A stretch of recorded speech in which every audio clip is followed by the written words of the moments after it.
coisa que a gente pode falar até pra nós, né? Às vezes a gente quer serviço, a gente quer trabalhar, mas a gente de fato não quer servir.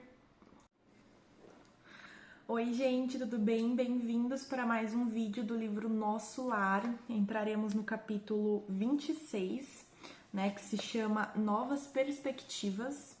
No último capítulo, né, a mãe do Lísias, que é, né, a casa que o André Luiz está ficando lá um tempo, né, a dona da casa, deu algumas dicas pro André, né, porque ele vai se encontrar ali com um amigo dela, que vai levar ele para o Ministério ali de Regeneração, porque o ministro deu o passe para ele observar, né, para ele começar a analisar, aprender ali, e hoje vai ser o dia que ele vai. Então, no último capítulo, ela estava dando essas dicas para ele mesmo, né? E aí agora a gente vai iniciar a partir disso. Já peço o seu like, o seu comentário, tá? Coloca aí que você é espírita, hashtag Espiritismo Raiz, da onde você está falando, se você está gostando, tá? Não deixe de compartilhar esse vídeo, pois compartilhar a doutrina espírita é um ato de caridade. Também me siga no Instagram, que é @vic_raiz, e vamos pro vídeo. Vamos lá. Capítulo 26, tá? Novas perspectivas. Ponderando as sugestões carinhosas e sábias da mãe de Lísias, acompanhei Rafael. Rafael é o espírito que veio levar o André, tá? Convicto de que iria não às visitas de observações, mas ao aprendizado e serviço útil. Então, ele queria... O André Luiz é muito danadinho, né? André já quer trabalhar, ele quer servir, né? Então, assim, ele já foi convicto que ele não iria só para observar, que ele queria servir de alguma maneira que ele pudesse, ele queria ajudar, né? Anotava, surpreso, os magníficos aspectos da nova região rumo ao local onde me aguardava o ministro Genésio. Contudo, seguia Rafael em silêncio. Estranho agora ao prazer das muitas indagações? Contudo, seguia Rafael em silêncio, estranho agora ao prazer das muitas indagações. Em compensação, experimentava novo gênero de atividade mental. Dava-me toda a oração, pedindo a Jesus me auxiliasse nos caminhos novos, a fim de que não me faltasse trabalho e forças para realizá-lo. Olha só, gente, isso já é uma dica para nós, né? Todas as coisas que a gente for fazer, né, seja um trabalho, um estudo, é muito importante que a gente faça uma oração, tá? Quando a gente pede força, eu fiz esse teste, tá? Que assim, eu oro, galera, eu sou de orar, eu oro quando eu acordo, eu oro quando eu vou dormir, né? Oro durante o dia, assim, quando eu lembro. Só que eu não era muito de orar antes de fazer alguma coisa. E aí eu comecei a fazer. Então, antes de eu ir fazer algum trabalho que eu sei que assim eu não gosto muito, que eu sei que é um pouquinho difícil pra mim fazer, um estudo, esse live, essas coisas, eu faço uma oração. E eu percebi o quanto melhorou, o quanto que me ajudou a fazer essas orações. A oração, gente, ela tem uma força absurda, ela tem um poder absurdo. Então, orem, tá? E aqui o André Luiz fala que ele estava se direcionando a Jesus mesmo e pedindo auxílio. Agora a utilizava como valioso ponto de referência sentimental aos propósitos do serviço. O próprio Rafael, de quando em vez, lançava-me curioso olhar, como se não devesse esperar tal atitude de minha parte. Deixou-nos o aeróbus à frente de espaçoso edifício. Descemos calados. Para quem não sabe, a aeróbus é o metrô deles, tá? Que é um metrô muito legal, que ele anda pelo magnetismo, né? Então ele não toca no chão, é um metrô mais futurístico, anda muito rápido. Tem nos capítulos anteriores que fala sobre ele, tá? Mas é o metrô deles, vamos dizer assim. Em poucos minutos, achava-me diante do respeitável Genésio, um velhinho simpático, cujo semblante revelava, entretanto, singular energia. Rafael apresentou-me fraternalmente. Assim, disse o generoso ministro, é o nosso irmão André? Para servi-lo, respondi. Tenho notificação de Laura referente à sua vinda, fique à vontade. Então, o Genésio é o ministro, né, da regeneração. A gente já conheceu um ministro, que é o ministro Clarencio, né, que foi o ministro que resgatou o André. Agora a gente está conhecendo o ministro Genésio. E a Laura é a mãe do Lísias, que indicou mesmo o André Luiz para estar ali, né. Nesse inteirinho, O companheiro aproximou-se respeitosamente e despediu-me, abraçando-me em seguida. Rafael era esperado com urgência no setor de tarefas a seu cargo. Fixando em mim os olhos muito lúcidos, Genésio começou a dizer: Clarencio falou-me a seu respeito com interesse. Quase sempre recebemos pessoal do Ministério do Auxílio em visita de observação, que, na sua maior parte, redundam em estágios de serviço. Compreendi a sutil alusão e obtemperei. Este é meu maior desejo. Tenho mesmo suplicado às forças divinas que me ajudem o espírito frágil, permitindo seja convertida a minha permanência neste ministério em estação de aprendizado. Genésio parecia comovido com as minhas palavras e, valendo-me das inspirações que me inclinavam à humildade, roguei de olhos úmidos: Senhor ministro, compreendo agora que minha passagem pelo Ministério do Auxílio se verificou por efeito da graça misericordiosa do Altíssimo. Talvez devido à constante intercessão de minha devotada e santa mãe, noto, porém, que somente venho recebendo benefícios, sem nada de produzir útil. Certo, meu lugar é aqui, nas atividades regeneradoras. Se possível, faça por obséquio, seja transformada a concessão de visitar em possibilidade de servir. Então vamos lá, galera. Primeiramente, quando o André chega lá e encontra, né, o Genésio, ele fala aqui que muitos espíritos vão lá, né, para observar, para assim, né, só aprender e acabam se tornando trabalhadores úteis, né, servindo, auxiliando. E aí o André Luiz já fala que é isso que ele quer, que ele realmente deseja isso. E aí agora, para terminar aqui essa parte, ele fala aqui que ele tem recebido tanto benefício, né? Ele tem recebido tanta bondade, as pessoas só... E é verdade, gente, se a gente pegar do começo, a gente tá no capítulo 26, e até agora o André só recebeu coisa boa. Ele recebeu auxílio do ministro, ele recebeu auxílio, né, do Lísias, que era o enfermeiro, da mãe do Lísias, né? Recebeu a casa para ficar, ele só se deu bem, né? Vamos dizer assim. E aqui ele fala, ó, noto, porém, que somente venho recebendo benefícios sem nada produzir de útil. E eu acho que não é só eu, mas como você já teve essa sensação, pelo menos eu já tive, de não estar fazendo nada de útil e estar recebendo coisas boas. Às vezes eu tenho essa sensação, sabe, de tipo, poder fazer mais, poder ser útil, não estar me sentindo útil. E não é uma sensação legal, é uma coisa, né, que a gente tem que trabalhar em nós. Mas, então, o André Luiz, ele estava se sentindo dessa maneira, né? E aqui, ele continua: compreendo hoje, mais que nunca, a necessidade de regenerar os meus próprios valores. Perdi muito tempo na vaidade inútil. Fiz enormes gastos de energia na ridícula adoração de mim mesmo. Então, olha só que legal, gente. Ele tá compreendendo o quanto ele perdeu tempo na vaidade, né? O André Luiz, ele era muito orgulhoso, muito vaidoso, né? Se achava a última bolachinha do pacote. E agora ele vê o tempo que ele perdeu com isso. E isso é muito interessante. Aí ele continua aqui, né? Satisfeito, notava ele no fundo do meu coração a sinceridade viva. Quando eu recorrer ao ministro Clarencio, não estava ainda bastante consciente do que pedia. Queria serviço, mas talvez não desejasse servir. E agora a gente para, porque essa frase ela é para vocês tomarem nota.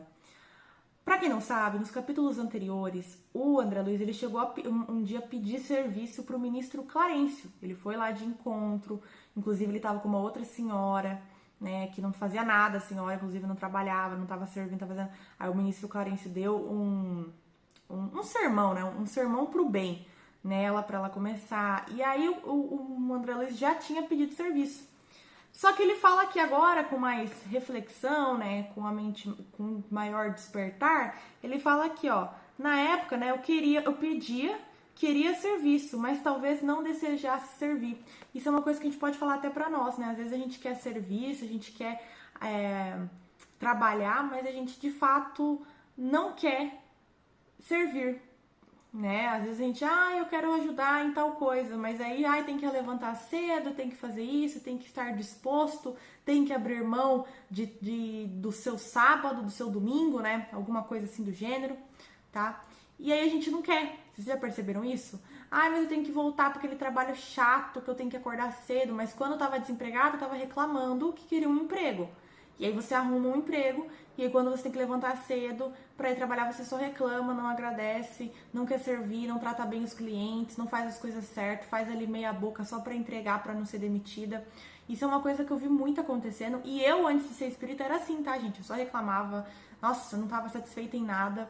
Isso é muito errado, é uma coisa que a gente tem que trabalhar. Então, nós temos que querer trabalhar e querer servir, entender que é um dever nosso. E fazer tudo da melhor maneira possível, entregar da melhor maneira possível, tá? E aí ele continua aqui. Não entendia o valor do tempo, nem enxergava as bênçãos santificantes da oportunidade. No fundo, era o desejo de continuar a ser o que tinha sido até então, o médico orgulhoso e respeitado, cego nas pretensões descabidas do egoísmo em que vivia. Encarcerado nas opiniões próprias. No entanto, agora, diante do que vira e ouvira, compreendo a responsabilidade de cada filho de Deus na obra infinita da criação. Punha nos lábios quanto possuía de melhor. Era sincero, enfim, não me preocupava o gênero de tarefa, procurava o conteúdo sublime do espírito de serviço. Então, realmente aqui, André Luiz, ele já despertou muito, né? Desde quando ele chegou até agora, o André Luiz, ele já tá com uma nova perspectiva de tudo. Então, ele já não quer mais ser aquele médico orgulhoso, apegado às questões materiais, né? Pelo contrário, ele tá realmente querendo despertar. E aí ele continua aqui. O velhinho fitou-me surpreendido e perguntou: é mesmo você o ex-médico? Sim, murmurei acanhado. Então ele até pergunta, fala, mas é você mesmo aquele médico aqui, orgulhoso, que chegou? Você tem certeza que é você? Aí ele continua aqui. Silencioso como quem encontrava resoluções imprevistas, Genésio acrescentou: louvo seus propósitos e peço igualmente ao Senhor o conserve nessa posição digna. E como que, preocupado em levantar-me o ânimo e acender-me no espírito novas esperanças, acentuou: quando o discípulo está preparado, o pai envia o instrutor. O mesmo se dá relativamente ao trabalho. Quando o servidor está pronto, o serviço aparece. E olha só que legal, né, gente? Ele fala aqui que quando o servidor, né, estar pronto, o serviço ele aparece. Então é por isso que a gente tem que se esforçar tanto, tá, galera? O meu amigo tem recebido enormes recursos da providência. Está bem disposto à colaboração. Compreende a responsabilidade, aceita o dever. Tal atitude é sumamente favorável à concretização dos seus desejos nos círculos carnais. Costumamos felicitar um homem quando ele atinge a prosperidade financeira ou excelente figuração externa. Entretanto, aqui a situação é diferente. Estima-se a compreensão, o esforço próprio, a humildade sincera. Então ele está falando que na Terra, por exemplo, a gente valoriza muito o homem que tem dinheiro, né? A pessoa que é muito bem, que tem uma boa sucessão financeira, né? Tudo as coisas externas a gente valoriza. A pessoa tem 3 carros, a gente fala, nossa, que top, a pessoa tem 3 carros. Mas não é bem assim. Lá é diferente. Ele fala que lá eles valorizam quando a gente realmente faz a mudança interna. Quando a gente pratica a humildade sincera, o esforço próprio, a compreensão, isso sim, eles valorizam, eles parabenizam, né? Ao contrário daqui na Terra, que a gente inverte um pouquinho essas questões. Não todos, mas a maioria, né? Identificando minha ansiedade, concluiu: é possível obter ocupações justas. Por enquanto, porém, é preferível que visite, observe, examine. E logo ligando-se ao gabinete próximo, falou em voz alta: solicito a presença de Tobias, antes que se dirija às câmaras da retificação. Não se passaram muitos minutos e assomou à porta de maneiras desembaraçadas. Tobias, explicou Genésio atencioso, aqui tem um amigo que vem do Ministério do Auxílio, em tarefa de observação. Creio de muito proveito para ele o contato com as atividades das câmaras retificadoras. Estendi-lhe a mão, enquanto o desconhecido correspondeu afirmando gentil: às suas ordens. Conduza-o, prosseguiu o ministro, evidenciando grande bondade. André precisa integrar-se no conhecimento mais íntimo de nossas tarefas. Faculte-lhe toda a oportunidade de que possamos dispor.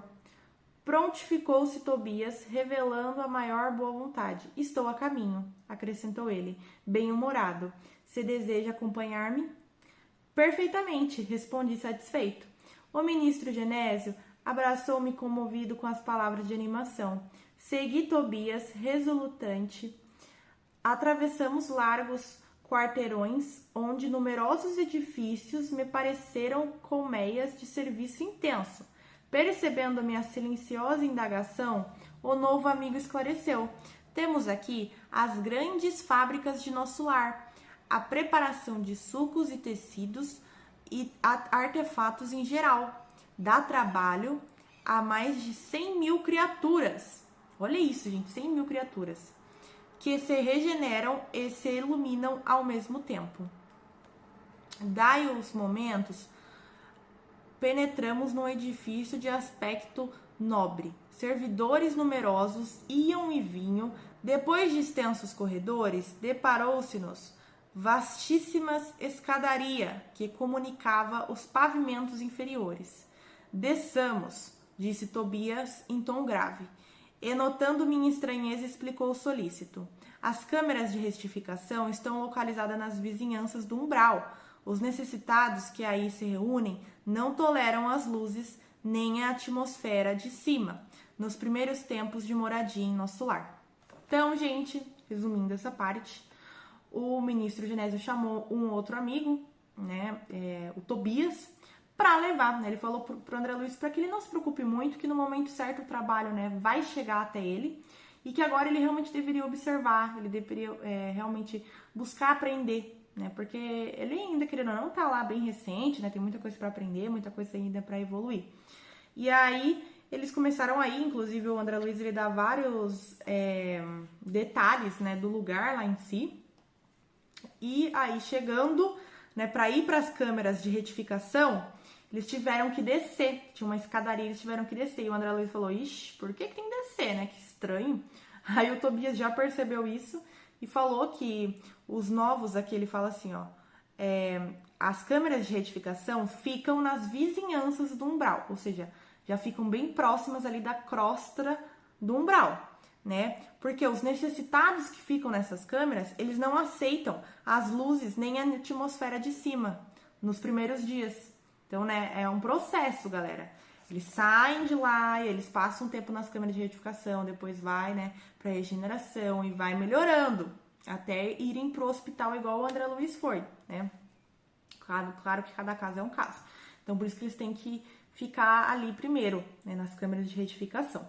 E aí, galera, a gente encerra o capítulo 26 e semana que vem teremos o capítulo 27, que se chama O Trabalho, Enfim. Então, será que André Luiz vai conseguir um trabalhinho? Que tanto o bonito quer um trabalho, porque quer um trabalho, tadinho. Será que ele vai conseguir? Veremos, então, na semana que vem. Não perca. Já deixe seu like, já deixe seu comentário. Me siga no Instagram, que é @vicky_raiz, e compartilhe esse vídeo, porque é muito importante, tá bom? Um beijo, fiquem com Deus e até semana que vem.